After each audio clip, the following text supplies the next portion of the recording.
Hello friends, welcome to my channel TD crafts and blogs. నేను మీ శ్రావణి. ఈ రోజు అయితే నా ఇంట్రడక్షన్ వీడియో అయితే మీకు అప్లోడ్ చేస్తున్నాను ఫ్రెండ్స్. మీకు మా ఇంట్రడక్షన్ వీడియో అండ్ మా ఫ్యామిలీ ఎలా అనిపించిందో కామెంట్ చేయండి ఫ్రెండ్స్. కొన్ని ఫ్యామిలీ పిక్స్ కూడా యాడ్ చేశాను. సో వీడియో కొంచెం లెంతీగా ఉంటుంది. సో ఐ హోప్ మీరు అర్థం చేసుకుంటారు అనుకుంటున్నాను. మా ఇంట్రడక్షన్ ఎలా ఉంది ఏంటనేది, మా జర్నీ ఎలా స్టార్ట్ అయింది, ఫుల్ వీడియో అయితే ఈ ఛానల్లో ఉంది. Please watch. Friends, welcome to my channel TD crafts and blogs. యాక్చువల్గా ఇంట్రడక్షన్ వీడియో అండి. ఇది చాలా రోజుల నుంచి చేద్దాం అనుకుంటున్నాను, కానీ అవ్వలేదు. సో ఈరోజు కుదిరిందనమాట. యాక్చువల్గా 1000 సబ్స్క్రైబర్స్ అయ్యాక చేద్దాం అనుకున్నాను. అయ్యారు, కానీ బయట చాలా మాట్లాడతాం, కానీ కెమెరా ముందు మాట్లాడాలన్నా మనం ఎంత బాగా చేస్తున్నాం, మెయిన్ ఎక్స్ప్లెయిన్ చేయడం చాలా ఇంపార్టెంట్. సో దానివల్ల మనకి వ్యూస్ అనేవి తక్కువగా వచ్చేవి. సో దానివల్ల నేను అంతా అయ్యాక ఫేమ్లోకి వచ్చాక ఇంట్రడక్షన్ చేద్దాం అనుకున్నాను, కానీ అవ్వలేదు. యాక్చువల్గా అయితే నా పేరైతే శ్రావణి అండి. మా పాప ఒక బాబు. మా పాప నుంచి ఈ వీడియో అయితే ఈ ఛానల్ అయితే స్టార్ట్ చేశాను.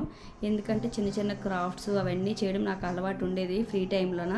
సో మా పాప ఏంటంటే చాలామంది యూట్యూబ్ ఛానల్ చేస్తున్నారమ్మా, చెయ్యి అని చెప్పి ఎంకరేజ్ చేసింది. ఆ టైంలో మేము దుబాయ్లో ఉండేవాళ్ళము.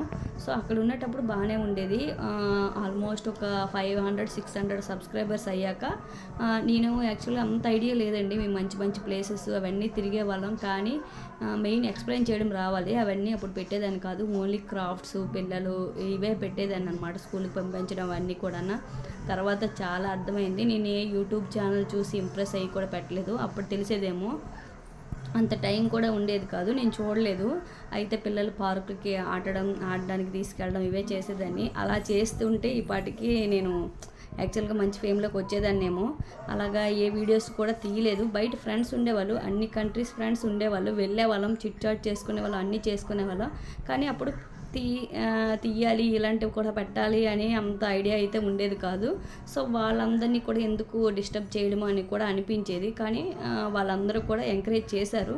తర్వాత నేను ఎప్పుడు చూసినా క్రాఫ్ట్స్ మీదే పెట్టేదాన్ని. తర్వాత తెలిసిందంటే చాలామంది క్రాఫ్ట్ ఛానల్స్ ఉన్నాయి, అంత ఈజీగా డెవలప్ అవ్వదు అని చెప్పేసి. యాక్చువల్గా నా ఛానల్ నేమ్ వచ్చేసి లిటిల్ రోజెస్ అండ్ బ్లాగ్స్ అని ఉండేదండి. చాలా బాగుండేది. ఒకసారి ఇండియాకి వెకేషన్ కానీ వచ్చేటప్పుడు ఆదిపురుష్ మూవీ రిలీజ్ అయ్యింది. నేను జస్ట్ ఒక క్లిప్ అనేది యాడ్ చేశాను అనమాట. ఒక సాంగ్ ఉంటుంది, నాకు చాలా నచ్చింది. జస్ట్ థియేటర్లోనే చిన్న క్లిప్ తీసేసి అది అప్లోడ్ చేశాను. అది అప్లోడ్ చేసినప్పుడు చాలా వ్యూస్, సబ్స్క్రైబర్స్ అంతా బాగానే ఉండేది.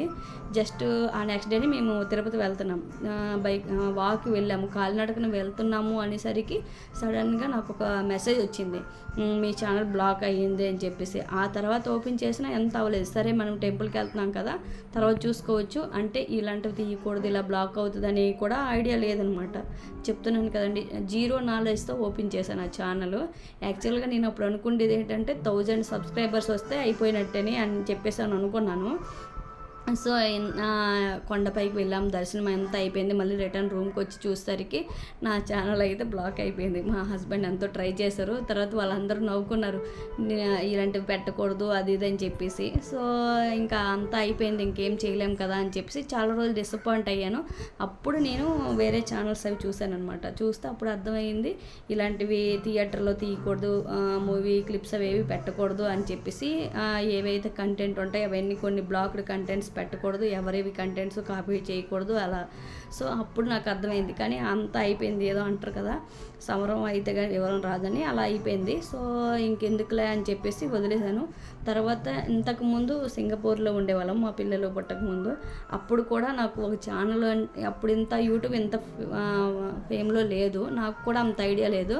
సో అప్పుడు కూడా మేము చాలా ప్లేసెస్, సంతోష్ అవన్నీ ప్లేసెస్ తిరిగాము, కానీ అప్పుడు కూడా నాకు ఏమీ ఐడియా లేదు ఇలా పెట్టాలి అని కానీ చేయాలని. కానీ ఎంతసేపు జాబ్లో జాయిన్ అవ్వాలి, మనం చదివే డిగ్రీ వేస్ట్ అవ్వకూడదు అనే ఉండేది. సో జాబ్కి వెళ్ళడం, రావడం, పార్కులకి వెళ్ళడం, ఇలా తిరగడం, మేము అప్పుడు ఇద్దరమే కాబట్టి ఇంకా అలాగే ఉండేది. సో నెక్స్ట్ ఈ కంట్రీలో కూడా అలాగే అయిపోయింది. మా పాప పుట్టిన తర్వాత నెక్స్ట్ వియత్నాం ఇంకొక కంట్రీ ఉండేది. నిజంగా ఆ కంట్రీలో నేను కానీ యూట్యూబ్ ఛానల్ అంటూ స్టార్ట్ చేస్తే గ్యారెంటీకి ఇప్పటికీ నాకు ఈ మిలియన్స్లో సబ్స్క్రైబర్స్ వచ్చేవాళ్ళేమో. ఏమైందంటే ఆ కంట్రీలో మన ముక్కు చూసి అందరూ ఆశ్చర్యంగా చూసేవాళ్ళు. ఉండేవాళ్ళు, వాళ్ళందరివి చెప్పుడు ముక్కులు ఉండేవి. మేము ఎక్కడికి వెళ్ళినా మా చుట్టూలా రౌండప్ చేసేవాళ్ళు మా పాపని నన్ను చూసి. మా పాపకి ఇప్పుడు ఒక 1.5 ఇయర్ ఇలా ఉంటుంది అంతే. మేము ఎక్కడికి వెళ్ళినా విచిత్రంగా చూసేవాళ్ళు. నెక్స్ట్ వాళ్ళు అన్నీ తినేసేవాళ్ళు, సీ ఫుడ్లో అన్నీ కూడా, కప్పల్ని, పాముల్ని, నత్తగొలకల్ని అన్నీ తినేసేవాళ్ళు. నిజంగా అప్పుడు మార్కెట్కి వెళ్ళాలన్నా వామిటింగ్ వచ్చేసేది. అప్పుడు కానీ నేను తీసి ఉంటే బాగుండేదేమో, అప్పుడు కూడా తీయలేదు. సో అలాగా అంటే అంత నాలెడ్జ్ లేదు, చదువుకున్నాము కానీ ఇలాగ యూట్యూబ్ ఛానల్ ఉంటుంది, ఇది పెట్టాలి ఇలాగని. లాస్ట్కి దుబాయ్ కంట్రీకి వచ్చాక ఇలా స్టార్ట్ చేసాము. సో ఇక్కడ కూడా మేము ఫస్ట్ వెళ్ళి వచ్చేసాము. అప్పుడు కూడా నాకు ఐడియా లేదు. నేను యూట్యూబ్లో చూసి ఏవైనా స్వీట్స్ తయారు చేయడం అలా చేసేదాన్ని. కానీ అప్పుడు కూడా నాకు ఛానల్ ఎలా స్టార్ట్ చేయాలి అది అంటే భయం అనమాట. అంత ఐడియా కూడా లేదు, ఎవరు సజెషన్ కూడా చేయలేదు. సో ఆ తర్వాత మేము ఆ పిల్లల ఫ్యూచర్ అక్కడ ఇక్కడ అని ఆలోచించుకొని, సో అక్కడ వీళ్ళు అడ్జస్ట్ అవుతారా లేదా. అప్పుడు మా పాపకి 3.5 ఇయర్స్, ఇంకా మా బాబు వచ్చేసి అప్పుడు ఒక 9 మంత్స్ ఇలా ఉంటుంది. సో అది కరెక్ట్ కాదేమో అని చెప్పేసి మళ్ళీ మేము ఇండియా వచ్చేసాము. ఇక్కడే సెటిల్ అవుదాము అని చెప్పేసి అనుకొని పాపని అయితే స్కూల్లో వేసాము. సో ఇక్కడే గురజాడ స్కూల్లో వేసాము. సో అయిపోయింది, అంతా అయిపోయిన తర్వాత బాగానే ఉంది అని చెప్పేసి అనుకునేసరికి మా పాప ఎల్కేజీ అయిపోయింది. ఇంకా యూకేజీ చదువుతుంది అనగా ఇలాగ కోవిడ్ అయితే వచ్చింది. సో కోవిడ్లో ఏంటంటే కోవిడ్ ఇంకా జస్ట్ ఫస్ట్ వేవ్లో ఇంకా వెళ్ళడం అవ్వలేదు. ఇంకా సెకండ్ వేవ్లో మా హస్బెండ్ ఏంటంటే సెకండ్ వేవ్ స్టార్ట్ అవ్వకముందే ఫ్యామిలీని ఇక్కడ షిఫ్ట్ చేసుకుంటాను అని చెప్పేసి ఒక ఐడియా ఉండేది. మమ్మల్ని తీసుకెళ్ళిపోయారు. మేము అప్పుడు కూడా ఆలోచించాము. నాకు ఫస్ట్ మా ఎంతో కష్టపడి కట్టుకున్న మా ఇల్లుని వదిలి వెళ్ళాలన్నా, గుమ్మం దాటాలన్నా అదొక సెంటిమెంటల్ ఫుల్లా ఉండేదన్నమాట. వెళ్ళాలి అనిపించేవి కాదు. ఏంటంటే ఈయన అన్ని కంట్రీలు తిప్పి ఒక 1 ఇయర్ ఇలా 2 ఇయర్స్ ఉంచి మళ్ళీ పంపడం, మళ్ళీ ఇక్కడికి రావడం ఇలానే ఉండేది. సో ఇంకా మేము వెళ్ళిపోతామా, అక్కడ సెటిల్ అవ్వాలా, ఇల్లు ఏమవుతుంది, అమ్మో ఇల్లు పాడైపోద్దని థాట్స్తోనే ఇంకా బయలుదేరాము. మళ్ళీ అక్కడ అయిన తర్వాత ఇంకా అక్కడికి వెళ్ళిన తర్వాత ఇంకా పిల్లల స్కూల్ అక్కడే అన్నీ చేద్దాం అనేసరికి సెకండ్ వేవ్ స్టార్ట్ అయ్యింది. సో ఆ టైంలో స్కూల్ అన్నీ క్లోజ్, ఏ కంట్రీలో కూడా లేదు. సో ఆ ఇయర్ అలా అయిపోయింది. ఆన్లైన్ క్లాసెస్లోనే తనకి ఫస్ట్ క్లాస్ అయిపోయింది. సో మా అబ్బాయిని అదే టైంలో ఎల్కేజీ స్టార్ట్ చేయడానికి నర్సరీ స్టార్ట్ చేసాము బచ్పాన్లో. కానీ నర్సరీ స్టార్ట్ చేసాం కానీ అప్పుడే కోవిడ్ వచ్చిందని చెప్పాను కదండి. సో తనకి కూడా అక్కడ వెళ్ళిన తర్వాత ఎల్కేజీలో జాయిన్ చేయడానికి ఇంకా ఇయర్ అంతా ఇదైపోయింది. సో నర్సరీ అంతా ఇంటి దగ్గర అయిపోయింది. సో నెక్స్ట్ తనని ఎల్కేజీలో, మా పాపని సెకండ్ క్లాస్లో జాయిన్ చేసాము. అంతా బాగుంది, సెటిల్ అయ్యాము అనేసరికి ఇంకా చాలా హ్యాపీగా అయిపోయింది. దుబాయ్ యాక్చువల్గా మనం సినిమాల్లో చూసినంత కాదండి, చాలా బాగుండేది కంట్రీ, చాలా సేఫ్ కంట్రీ కూడా. నెక్స్ట్ నేనైతే మా హస్బెండ్ లేకుండా పార్కులకి గట్రా తీసుకెళ్ళి ఒకదాన్నే వచ్చేసేదాన్ని. నెక్స్ట్ అక్కడ ఫస్ట్ నేను వెళ్ళిన 1-2 మంత్స్లోనే చాలా క్లోజ్గా అందరు ఫ్రెండ్స్ అయిపోయేవారు. ఫస్ట్ నేను యాక్చువల్గా ఎక్కడికి వెళ్ళినా భయపడను. ఫస్ట్ ఆఫ్ ఆల్ ఈజీగా అందరితోని క్లోజ్ అయిపోతాను, ఫ్రెండ్షిప్ చేసుకుంటాను, మంచిగా ఉంటుంది అనమాట. సో అలా ఫ్రెండ్స్ అయిపోవడం వల్ల వాళ్ళతో వెళ్ళిపోవడం, ఎలాగా ప్రతిదీ హస్బెండే ఉండాలి, తీసుకువెళ్ళాలి అని ఇబ్బంది పెట్టేవాళ్ళం కాదు. తను ఉండేటప్పుడు వేరే ఫ్యామిలీ టైం ఉంటే ఫ్యామిలీ టైం వీకెండ్స్లో వెళ్ళేవాళ్ళం. సాటర్డే సండే ఎలాగా హాలిడే కాబట్టి అలాగ ఉండేది అనమాట. లేదా ఫ్రైడే నైట్ 12-1 o'clock వరకు కూడా తిరిగేవాళ్ళం. పార్కులో అక్కడ అలాగే ఉండేవాళ్ళు. సో అలాంటప్పుడు కూడా మేము వీడియో తీయాలి, ఏం చేయాలి అప్పుడే స్టార్ట్ చేశాను. కానీ అంత ఐడియా ఉండేది కాదు. ఫ్యామిలీని ఎందుకు చూపించాలి, మన పర్సనల్ విషయాలు ఎందుకు షేర్ చేయాలి అని అనిపించేది. సో అది అయిపోయిన తర్వాత ఎక్కడికి వెళ్తున్నాం, ఎందుకు చూపించాలి, అవి ఎవరు చూస్తారులే అని అనుకునే వాళ్ళము. అలాగ కూడా అయిపోయింది. సో నెక్స్ట్ ఇక్కడికి వచ్చామన్నమాట. నెక్స్ట్ ఏమైందంటే 2.5 ఇయర్ అక్కడే ఉన్నాము, అయిపోయింది. వాళ్ళకి 3rd క్లాస్కి వస్తారనగా మా హస్బెండ్కి వేరే కంట్రీకి షిఫ్ట్ అయిపోయారనమాట. అక్కడ ఏంటంటే రొటేషన్ జాబ్ అనమాట. సో ఇలా రొటేషనే కదా అని మేము వచ్చేసరికి మా ఇల్లు అప్పటికి కట్టి 5 ఇయర్స్ అవుతుంది. మొత్తం చెదలు పట్టాయి అనమాట. ఆల్రెడీ పెస్ట్ కంట్రోల్ చేసిన సరే వచ్చిన తర్వాత ఫుల్గా పెస్ట్ కంట్రోల్ చేసి ఎక్కడైతే డ్యామేజ్లు ఉన్నాయో అవన్నీ చేసుకొని చాలా బాధ అనిపించింది. ఎంతో కష్టపడి కట్టుకున్నాం కదా, ఇల్లు ఇలాగ అయిపోయింది అని. సో అలాగా అన్నీ చేసుకొని ఇంక ఇక్కడే సెటిల్ అవుదాము అని చెప్పేసి అనుకున్నాము. ప్రెజెంట్ అయితే ఇక్కడే ఉన్నాం ఫ్రెండ్స్. మేము ఎప్పుడు ఎక్కడ ఉంటామో తెలియదు, హస్బెండ్స్ జాబ్స్ని బట్టే ఉంటాయి. ప్రెజెంట్ అయితే ఇక్కడే ఉంటాను విజయనగరంలోనే. ఇలాగా మా లైఫ్ జర్నీ.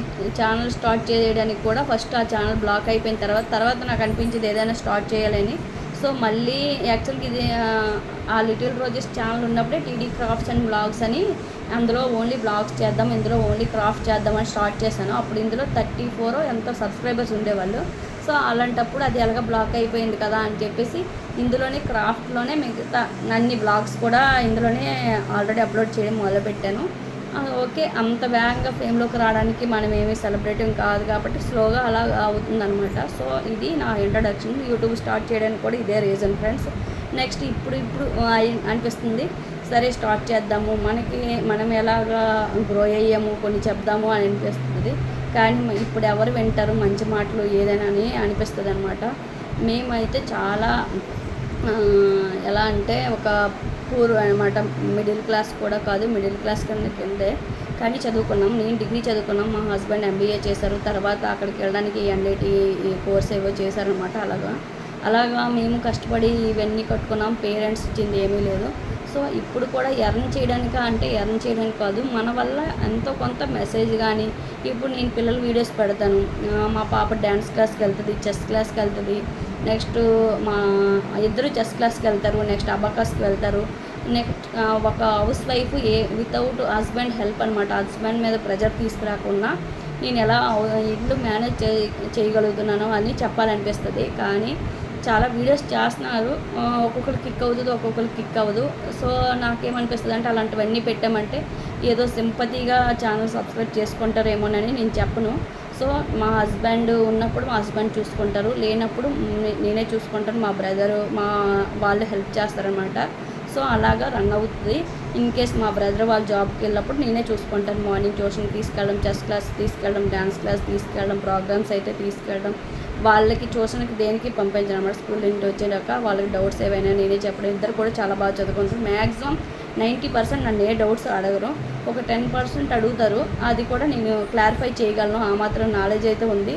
నేను చదివేదంతా కూడా గవర్నమెంట్ స్కూలే, ఓన్లీ డిగ్రీ ఒకటే ప్రైవేట్ స్కూల్ అనమాట. మిగతాదంతా గవర్నమెంట్ స్కూలే. ప్రైవేట్ స్కూల్ కాలేజ్ కూడా కాదు, అటానమస్ కాలేజ్ అనమాట. సో ఇది నా ఇంట్రడక్షన్ ఫ్రెండ్స్. మీకు ఎలా అనిపించింది? నా యూట్యూబ్ ఛానల్ వీడియోస్ ఏమైనా నచ్చినట్లయితే అట్లీస్ట్ ఒక మెసేజ్ చేయండి ఫ్రెండ్స్. మీకు ఎవరైనా సబ్స్క్రైబ్ చేసుకుంటున్నారు చాలామంది, కొంతమంది ఓకే వదిలేస్తున్నారు. సో ఎవరైతే సబ్స్క్రైబ్ చేసుకుంటారో మీకు ఎలాంటి వీడియోస్ కావాలి, లేదా పిల్లల గురించి అయినా, లేదా హౌస్ అయినా, ఏదైనా నెక్స్ట్ క్రాఫ్ట్స్ అయినా ఏమైనా కావాలని మెసేజ్ చేస్తే చాలా హెల్ప్ అవుతుంది. మీకు లేదు అంటే ఏదైనా సజెషన్స్ ఇస్తే చాలా బాగుంటుంది అనిపిస్తుంది ఫ్రెండ్స్, గ్రో అవ్వడానికి. దానివల్ల మీకు ఏమీ ప్రాబ్లం అయితే ఉండదు అనుకుంటున్నాను, ఎందుకంటే ఏదో ఒక హెల్ప్లా ఉంటుంది అనమాట. సో మీ ఇంటి అమ్మాయి అనుకోండి, కంపల్సరీగా మీకు ఏదైనా అనిపించినా సజెస్ట్ చేయండి ఫ్రెండ్స్. నా వీడియోస్ గురించి మీకు ఎలా ఉన్నాయి ఏంటి ప్రతిదీ పాజిటివ్గానే తీసుకుంటాను. దయచేసి బ్యాడ్ కామెంట్స్ అయితే పెట్టకండి, అదొక భయం అనమాట. బ్యాడ్ కామెంట్స్ ఎక్కడైనా వస్తాయంటే కొంచెం బాధ అనిపిస్తుంది అనమాట. సో మ్యాక్సిమం ఎలా సజెషన్స్ అయితే ఇవ్వండి, పక్కాగా తీసుకుంటాను. ఏదైనా వీడియోస్ కావాలన్నా పక్కాగా చేస్తాను. ఇక్కడ ఎక్స్ప్లోర్ చేయడానికి అయితే ఏమీ లేవు ఫ్రెండ్స్. అది తెలుసు కదా మన ఇండియాలో ఎలా ఉంటుంది ఏంటనేది. సో అందరికీ తెలుసు, ఇక్కడ స్పెషల్గా ఎక్స్ప్లోర్ చేయడానికి ఏమీ ఉండదు. సో అలా ఊరికే అన్నీ తెలిసి ఏమైనా పెట్టామనుకోండి, ఇవి మాకు తెలుసు కదా. ఒక షాపింగ్ మాల్కి వెళ్ళామనుకోండి, ఇది మాకు తెలుసు కదా అన్నట్టు ఉంటుంది. సో నేనే అలా ఫీల్ అవుతాను అంటే మీరు కూడా అలా ఫీల్ అవుతారు కదా. సో మీకు తెలియనివి ఏవి పెట్టాలి అని అనుకోను, ఏదో అన్లెస్ ఫ్యామిలీతో ఏదో వెళ్ళే చిన్న చిన్న క్లిప్స్ తప్ప. సో ఇదే ఫ్రెండ్స్ నా జర్నీ అయితే. సో మీకు ఎవరికైనా నచ్చినట్లయితే please subscribe to my channel, support చేయండి కంపల్సరీగా. Thank you for watching. Bye bye.